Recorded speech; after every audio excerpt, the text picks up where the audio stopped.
আল্লাহ তাআলা সূরা বাকারার ৭ নম্বর আয়াতে বলেন, আল্লাহ তাদের অন্তরে এবং তাদের কানে মোহর লাগিয়ে দিয়েছেন এবং তাদের চোখসমূহে রয়েছে পর্দা, আর তাদের জন্য রয়েছে মহা আযাব।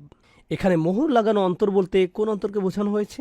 অন্তর হলো ভালোবাসার জায়গা। আল্লাহ যখন কারো অন্তরে মোহর লাগিয়ে দেন, সিল মেরে দেন, তখন সে অন্তর সেসব জিনিসকে ভালোবাসতে অপারগ হয়ে পড়ে যেগুলো তার ভালোবাসার কথা ছিল।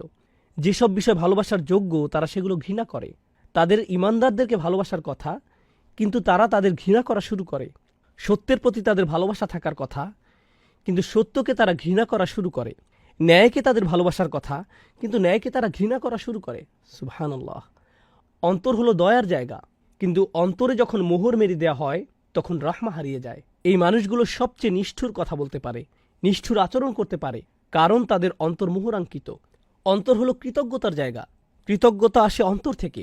যখন অন্তরে মোহর মেরে দেওয়া হয় তখন এই মানুষগুলোর অন্তরে কৃতজ্ঞতার কোনো অনুভূতি আর জাগ্রত হয় না। তারা কাউকে কৃতজ্ঞতা জানানোর প্রয়োজন বোধ করে না। তারা মনে করে তাদের তো সব এমনিতেই পাওয়ার কথা। অন্তর হলো ভয়ের জায়গা। যখন অন্তরে মোহর মেরে দেওয়া হয় তখন তারা তাদের কর্মফলের কোনো ভয় করে না। অন্তর হলো প্রত্যাশার জায়গা, কিন্তু এই মানুষগুলো হতাশ। পরকালের ব্যাপারে তাদের কোনো আশা নেই।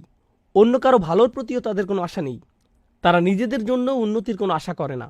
তারা মনে করে সব কিছু অর্থহীন, মন যা চায় তাই করো, কারণ যাই করো না কেন জীবন তো এমনিতেই দুর্বিষহ। এটাই তাদের মানসিকতা। তারা আশাহীন মানুষ, কারণ তাদের অন্তর তালাবদ্ধ। অন্তর হলো অনুশোচনার জায়গা। যখন খারাপ কিছু করেন তখন আপনার খারাপ অনুভব করার কথা, কারণ আল্লাহ মানুষের অন্তরে নাফসে লাওয়ামা দিয়েছেন, যার কারণে আপনার অনুতাপ অনুশোচনা ফিল করার কথা। কিন্তু অন্তরে যখন মোহর মেরে দেওয়া হয় তখন সবচেয়ে জঘন্য কাজ করার পরেও আপনি গর্ব অনুভব করতে পারেন। আল্লাহ আযজা ওয়াজাল্লা বলেন, ওয়াযায়্যানা লাহুমুশ শাইতানু আমালাহুম। শয়তান তাদের দৃষ্টিতে তাদের কাজগুলোকে সুশোভিত করে দিয়েছে। অন্তর হলো লজ্জা পাওয়ার জায়গা, কিন্তু এই মানুষগুলোর কোনো লজ্জা শরম আর অবশিষ্ট নেই।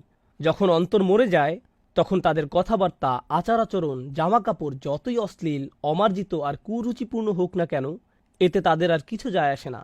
আল্লাহ মানুষের প্রকৃতিতে যে বিষয়গুলোকে বিশ্রী কদাকার করে দিয়েছেন তারা সেগুলোকে নিজেদের জন্য সুন্দর বানিয়ে নেয়। অন্তর হলো দায়িত্বানুভূতির জায়গা। আপনার প্রতিবেশীর প্রতি দায় দায়িত্ব আছে, সন্তান সন্ততির প্রতি দায় দায়িত্ব আছে, স্বামী স্ত্রীর প্রতি আছে, পিতামাতার প্রতি আছে। কিন্তু যখন অন্তর মোহরাঙ্কিত হয়ে পড়ে তখন সে অন্তরে আর দায়িত্বানুভূতির কোনো বালাই থাকে না। অন্তর হলো আত্মমর্যাদার জায়গা। আমার মতে এটা সবচেয়ে গুরুত্বপূর্ণ। আল্লাহ মানুষকে সম্মানিত করেছেন। এই মর্যাদা বোধ আসে অন্তর থেকে। যেমন শিক্ষকের প্রতি আপনি যে মর্যাদা ফিল করেন তার অবস্থান অন্তরে। ইসলাম এবং রাসূলুল্লাহ সাল্লাল্লাহু আলাইহি সাল্লামের জন্য যে মর্যাদা অনুভব করেন তার অবস্থানও অন্তরে। আপনার নিজের প্রতি নিজের যে সম্মান অনুভব করার কথা তার অবস্থানও অন্তরে। কিন্তু অন্তরে যখন মোহর মেরে দেওয়া হয় তখন সেখানে আর কোনো মর্যাদা বোধ অবশিষ্ট থাকে না। অন্য কারোর জন্য তো নয়ই, এমনকি নিজের জন্যও নয়। তাই আল্লাহ যখন বলেছেন তিনি তাদের অন্তরে মোহর মেরে দিয়েছেন, এটা কোনো ছোট সমস্যা নয়। ব্যাপারটা শুধু এমন নয় যে তারা ঈমান আনবে না, বরং সকল ভালো গুণ যা অন্তর থেকে আসার কথা তা হারিয়ে গেছে। সব কিছু একজন মানুষের সম্পূর্ণ ফিতরাত তালাবদ্ধ হয়ে গিয়েছে। সুবহানাল্লাহ। এখানে যেন তেন মানুষ সম্পর্কে কথা বলা হচ্ছে না, এখানে কথা বলা হচ্ছে জঘন্য চরিত্রের মানুষ সম্পর্কে। এখন আয়াতটির প্রতি লক্ষ্য করুন। প্রথমে বলা হয়েছে তাদের অন্তরে মোহর মেরে দিয়েছেন, তারপরে বলা হয়েছে তাদের কানে মোহর লাগিয়ে দিয়েছেন। অন্তর যেহেতু ইতিমধ্যেই মোহরাঙ্কিত হয়ে পড়েছে, তাই তারা যাই শুনুক না কেন তাদের উপর এর আর কোনো প্রভাব পড়ছে না, কারণ তারা যেটাই শুনুক তা কখনো অন্তরে গিয়ে পৌঁছায়নি। এরপর তিনি বলেন তাদের চোখের উপর পর্দা পড়ে গেছে। এমনটি হয় যখন তারা সত্যকে দেখতে অস্বীকৃতি জানায়, যখন তারা পথ নির্দেশনা নিতে অস্বীকৃতি জানায়, যখন তার চারপাশের বাস্তবতা নিয়ে চিন্তাভাবনা করতে অস্বীকৃতি জানায়। আল্লাহ আমাদের এই সুন্দর দুটি চোখ দিয়েছেন যেন আমরা এগুলো দিয়ে চারপাশের বাস্তবতা দেখি, আল্লাহর সৃষ্টি দেখি, মহাসত্য সম্পর্কে চিন্তাভাবনা করি।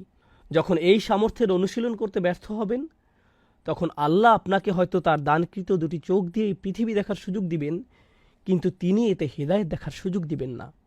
আমাদের চারপাশে যা কিছুই আছে, যত কিছু তিনি সৃষ্টি করেছেন, তিনি বলেন ইন্না ফি যালিকা লাআয়াতুন, এগুলোতে নিদর্শন রয়েছে। যখন চোখের উপর পর্দা পড়ে যাবে তখন আপনি হয়তো পাখি দেখবেন, গাছ দেখবেন, আকাশ দেখবেন, কিন্তু তাতে আল্লাহর নিদর্শন চোখে পড়বে না। আপনি দেখবেন না এগুলো কিসের দিকে ইঙ্গিত করছে।